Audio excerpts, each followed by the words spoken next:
और जीवन में लाइफ में जो लाइटनेस आएगा मित्र, जीवन में जो परिवर्तन आएगा मित्र, आपके कामों में जो सफलता आएंगे मित्र, वो अद्भुत होगा।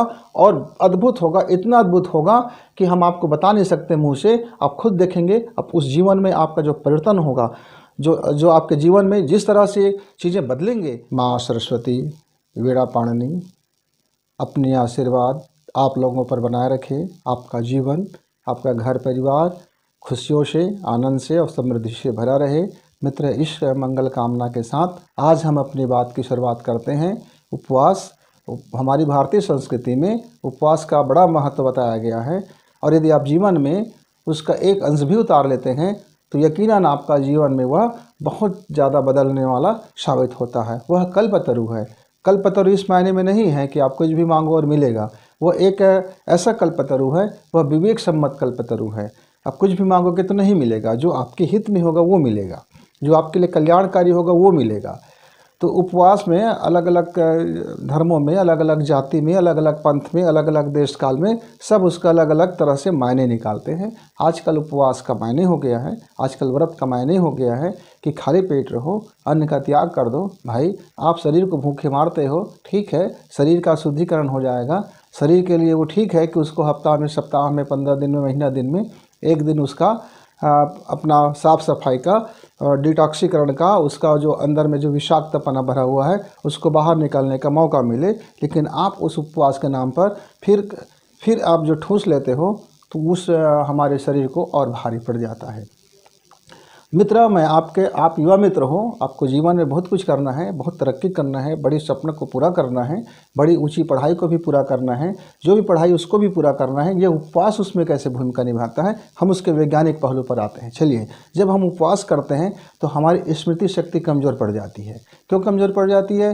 क्योंकि उस समय हमारे अंदर में जो कार्बन जलते रहता है, जो अंदर में जितनी सारी खराबियां हैं वो जलते रहता है, वो बाहर निष्कासित होते रहता है। आप ऐसा समझ लीजिए, घर की साफ़ सफाई कर रहे हैं, अब तो उस समय घर अस्त व्यस्त हो जाता है। क्यों? क्योंकि सारे सामान को पहले बाहर निकालना पड़ता है, सफाई करते हैं, फिर उसको एक करीने से जमा देते हैं, उसके बाद घर शानदार हो जाता है। इसी तरह से हमारी जो लाइफ की जो अंदर की गंदगी है, लाइफ की जो मल जम चुका है, लाइफ की जो जाला जम चुकी है, लाइफ में जो गड़मड़ हो चुका है, लाइफ में जो अंधेरा आ गया है, लाइफ में जो सिलन आ गया है, लाइफ में जो बदबू आ गया है, लाइफ में जो सड़न पैदा हो गया है, उस सब को वो खाली करने की कोशिश करता है।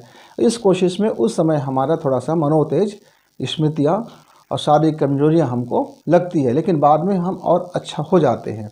तो अन्न का उपवास आप सब जानते हैं। हाँ मित्र, लेकिन मैं एक ऐसे उपवास लेकर के आया हूँ।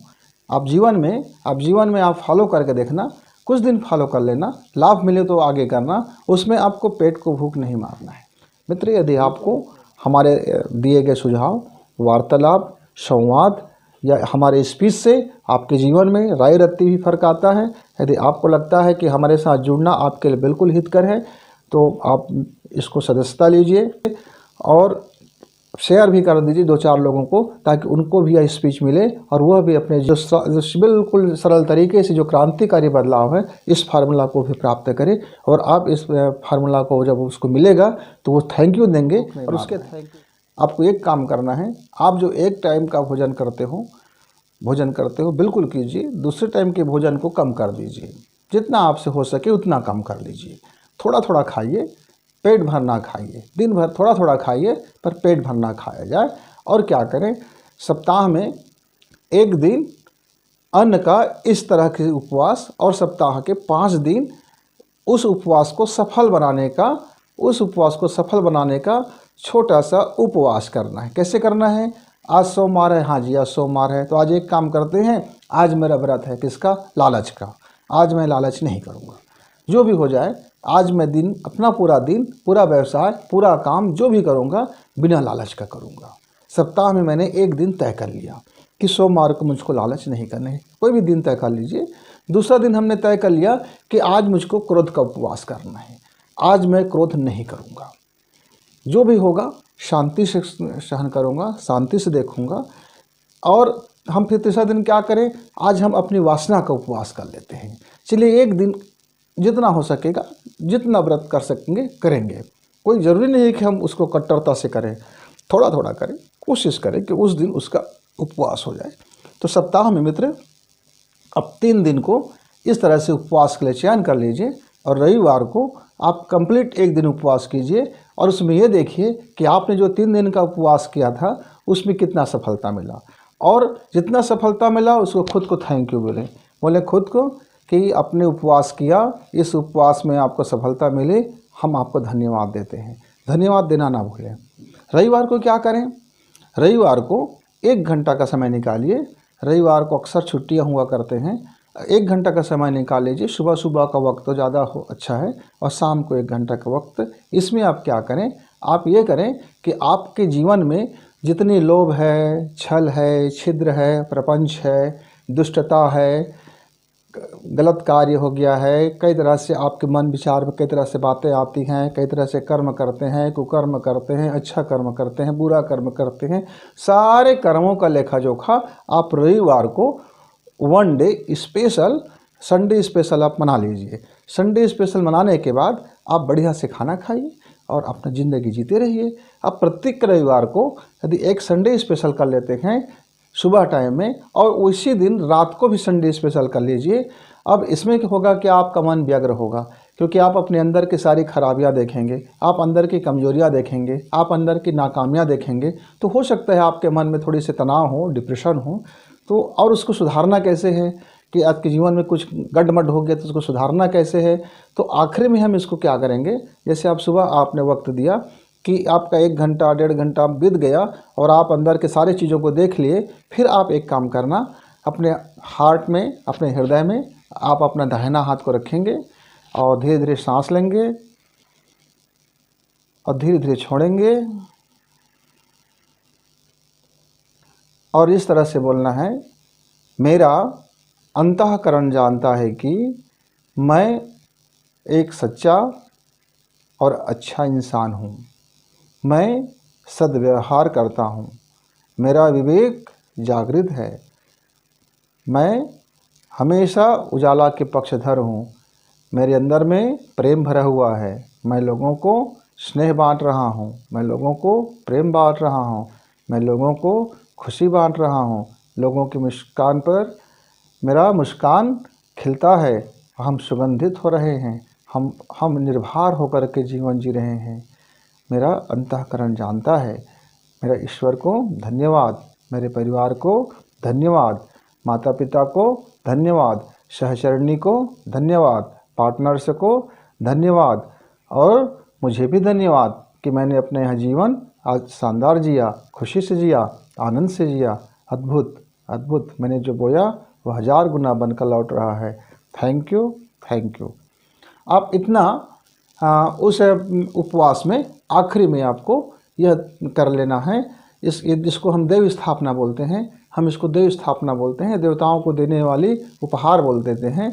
चलिए, नाम कुछ भी होगा, आप कोई नाम के चक्कर में मत पड़िए। आप कर्म को देखिए और भावना को देखिए, क्योंकि वक्त और ईश्वर कर्म और भावना को देख करके अपना आशीर्वाद देते हैं, अपना निर्णय देते हैं, अपना कर्म फल का हिसाब लगाते हैं। इसको सुबह भी कर लेना है और शाम को रात्रि में कर लेना है सोते समय। तो आपका संडे स्पेशल यदि 1 दिन हो जाता है और सप्ताह में 1 दिन, 2 दिन, 3 दिन आप अपने सहूलियत के हिसाब से, आप अपनी क्षमता के हिसाब से, आप अपनी पुरुषार्थ के हिसाब से, आप कितना उपवास कर सकते हैं उसके हिसाब से आप डायरी रख लीजिए और देख लीजिए कि आपने सप्ताह में आज उपवास किया तो आज लालच का उपवास कर लिया, अगला दिन क्रोध का उपवास कर लिया, अगले 1 दिन वासना को उपवास कर लिया, 1 दिन हम शराब नहीं पिएंगे, तम्बाकू नहीं खाएंगे, बीड़ी सिगरेट नहीं पिएंगे, इत्यादि इत्यादि जो भी है आपको लगता है उसका उपवास कर। इस तरह से आप 4-5 दिन का बना लीजिए और जीवन में, लाइफ में जो लाइटनेस आएगा मित्र, जीवन में जो परिवर्तन आएगा मित्र, आपके कामों में जो सफलता आएंगे मित्र, वो अद्भुत होगा और अद्भुत होगा, इतना अद्भुत होगा कि हम आपको बता नहीं सकते मुँह से। आप खुद देखेंगे, अब उस जीवन में आपका जो परिवर्तन होगा, जो आपके जीवन में जिस तरह से चीज़ें बदलेंगे, आप देखना साल भर के अंदर में किस तरह से जीवन में बदलाव आ रहा है, किस तरह से घर फैमिली में बदलाव आ रहा है, किस तरह से कारोबार में बदलाव आ रहा है, किस तरह से समृद्धि में बदलाव आ रहा है, किस तरह से खुशियों में बदलाव आ रहा है, किस तरह से आनंद में बदलाव आ रहा है। आप जब उसको देखोगे तो अभिभूत हो जाओगे। ये उपवास का एक छोटा सा नमूना है। ढेरों सारे उपवास हैं पर हम बहुत कठिन उपवास में नहीं जाएंगे। एक सरल और सुलभ और बिल्कुल फैंटास्टिक उपवास, एकदम स्मार्ट उपवास। आप कभी इसको नाम कुछ भी दे लेना, कुछ भी दे लेना, आप उसको साथ बैठना बोल लेना, संगी साथी बोल लेना, मित्रता बोल लेना, स्वयं से बात करना बोल लेना, आत्म साक्षात्कार बोल लेना, स्वयं कुछ आप जो भी नाम देना चाहते हो इसको आप दे लेना, लेकिन डायरी जरूर मेंटेन करना। हर बार आपने आज कितना सफलता मिला नहीं मिला, आप डायरी में ज़रा उसको ईमानदारी से नोट करते जाना। और ये जो प्रार्थना है, यह जो संडे स्पेशल है, इसको भी करते जाना। ये दोनों मिला करके पूरा हो जाता है, ये सर्किल जैसे पूरा होता है। फिर आपका ज़िंदगी में वह खुशनुमा चीज़ें आने लगती, क्योंकि वहाँ हमेशा इसका कद्र है। जो चीज़ें चुंबकीय शक्ति है, जो बायो एनर्जी है, वह इन्हीं चीज़ों से आपके जीवन में उतरता है।